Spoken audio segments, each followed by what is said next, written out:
మనం చూస్తున్నదంతా కూడా ఒక రాష్ట్ర స్థాయి ప్రోగ్రాం కాదు, ఒక జిల్లా స్థాయి ప్రోగ్రాం కాదు, కేవలం ఒక నియోజకవర్గ స్థాయిలో ఉన్నటువంటి సామాన్యులంతా రోడ్డు మీదకి జల ప్రవాహంలాగా ఈరోజు రావడం కూడా జరిగింది. మీరంతా చూశారు. కొన్ని వేల మంది ఈరోజు ముందుకొచ్చి వారు పడుతున్నటువంటి ఇబ్బందిని ప్రభుత్వం దృష్టికి తీసుకెళ్లాలనే ప్రయత్నంలో వైఎస్ఆర్సీపీ వారికి తోడుగా, వారికి అండగా ఆ సామాన్యుల పక్షాన్ని నిలబడుతుందని చెప్పడానికి వైఎస్ఆర్సీపీ ఈరోజు వారితో పాటు నడుస్తూ ఉంది. ఈరోజు చూస్తూ ఉన్నాం, కొన్ని వేల మంది ముందుకొచ్చారు. చంద్రబాబు నాయుడు గారు ఎలక్షన్స్ ముందు ఏం చెప్పారు?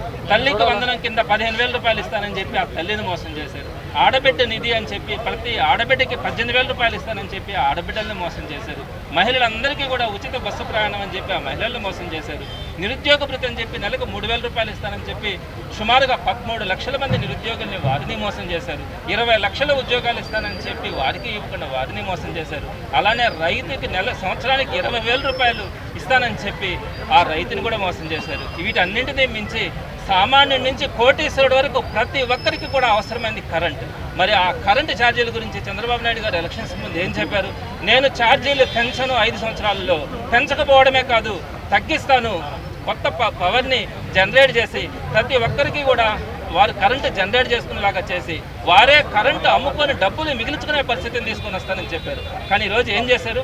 15,000 కోట్ల రూపాయలని ప్రజల మీద రుద్దడానికి ఆయన బిల్లుని తీసుకొని వచ్చి ఈ నవంబర్ నెలలో 6,000 కోట్ల రూపాయలని వాటిని వడ్డించడం జరిగింది. డిసెంబర్ నుంచి 9,000 కోట్ల రూపాయలని అదనంగా వడ్డించడం కూడా జరుగుతూ ఉంది. ఈరోజు సామాన్యుడు బతికే పరిస్థితి లేదు.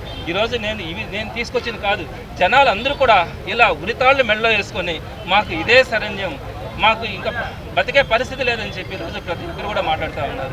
మరి చంద్రబాబు నాయుడు గారు కూడా అర్థం చేసుకోవాలి ఈరోజు పరిస్థితులు ఏంటి. మనం సాయం చేయకపోగా వారి నెత్తిన ఇంతంత వేల రూపాయలు వారందరికీ కూడా బిల్లుల రూపంలో కనుక పెడితే వారు ఏ విధంగా కట్టగలరు? ట్యాక్సులు ఎలా కడతారు? పన్నులు ఎలా కడతారు? వీటన్నిటి మీద సామాన్యుడు ఈరోజు రోడ్డు ఎక్కారు. కేవలం 6 నెలల్లోనే ఈ నెల్లూరు ఒక్క సిటీ నియోజకవర్గంలో కనుక మీరు చూస్తే ఇన్ని వేల మంది రోడ్డు మీదకి వస్తూ ఉన్నారంటే ప్రభుత్వం ఈరోజు గమనించుకోవాలా.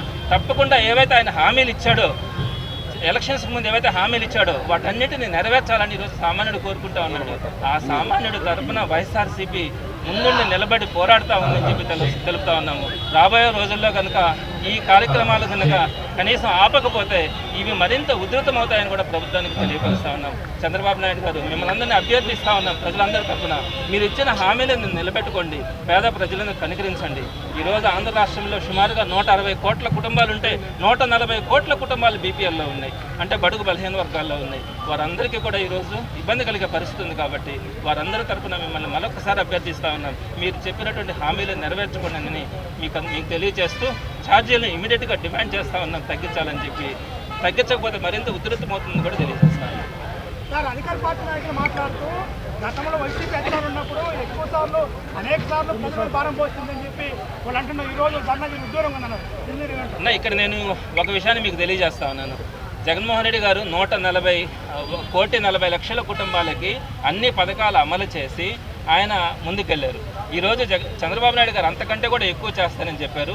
ఈ పవర్ ఛార్జెస్కి గతంలో కొన్ని ఛార్జెస్ పెరిగినాయి, కానీ ఆ ఛార్జెస్కి ఏం చెప్పారు? ఆ ఛార్జెస్ నేను వెనక్కి తీసుకొని వస్తానని చెప్పి ఆ ఛార్జెస్ని అట్లనే ఉంచి మరి దానికంటే మిన్నగా 15,000 కోట్ల రూపాయలు పెంచితే దాన్ని మీరు ఏ విధంగా మీరు సమర్థిస్తారో మీరు ఆలోచించుకోవాలి.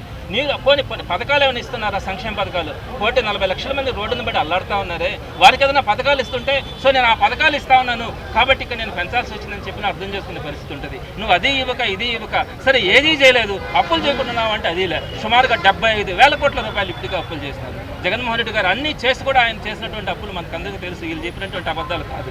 మరి ఈరోజు 75,000 కోట్ల రూపాయలు 6 నెలల్లో అప్పులు చేస్తే మరి ఏ విధంగా అర్థం చేసుకోవాలని మీ ద్వారా అందరికీ కూడా తెలియజేస్తా ఉన్నాను. అందరికీ నమస్కారం. కూటమి ప్రభుత్వం అధికారంలోకి వచ్చిన తర్వాత ప్రతి వర్గం కూడా బాధపడే పరిస్థితి ఈరోజు కనపడుతుంది. ఒక పక్క రైతులు కానీ, పేద ప్రజలు కానీ, అన్ని వర్గాలు, ఉద్యోగస్తులు కానీ, స్టూడెంట్స్ కానీ అందరూ కూడా కష్టపడే పరిస్థితి ఈరోజు. ముఖ్యంగా ఈరోజు విద్యుత్ ఛార్జీల పెంపుపై పెంచిన 15,450 కోట్ల రూపాయలు భారం ప్రజల మీద పడబోతూ ఉంది. దాంట్లో ఇప్పటికే 6,000 కోట్లు వసూలు చేయడం జరిగింది. రేపు జనవరి తర్వాత మిగిలిన 9,000 కోట్లు కూడా వసూలు చేయబోతూ ఉన్నారు. అంతేకాకుండా గతంలో ఎస్సీ ఎస్టీలకి 200 యూనిట్లు ఉచితంగా ఇవ్వడం జరిగేది, అది కూడా ఇవ్వడం లేదు ఇప్పుడు. వీటన్నిటి మీద కూడా మేము ధర్నా నిర్వహించి సంబంధిత అధికారులకు ఆ వినతి పత్రం ఇవ్వబోతూ ఉన్నాం. గతంలో అనేక విధాలుగా పేద ప్రజలకు జగన్మోహన్ రెడ్డి గారు ఆదుకున్నారు. ఈరోజు ఒక్క విషయంలో కూడా పేద ప్రజల్ని ఆదుకునే పరిస్థితి కనపడటం లేదు. ప్రతి ఒక్క వర్గం కూడా ఈరోజు బాధపడుతూ ఉన్నారు. వాళ్ళకి దానికి మా నిరసనగా ఈరోజు విద్యుత్ దీని మీద నిరసన తెలియజేస్తుంది.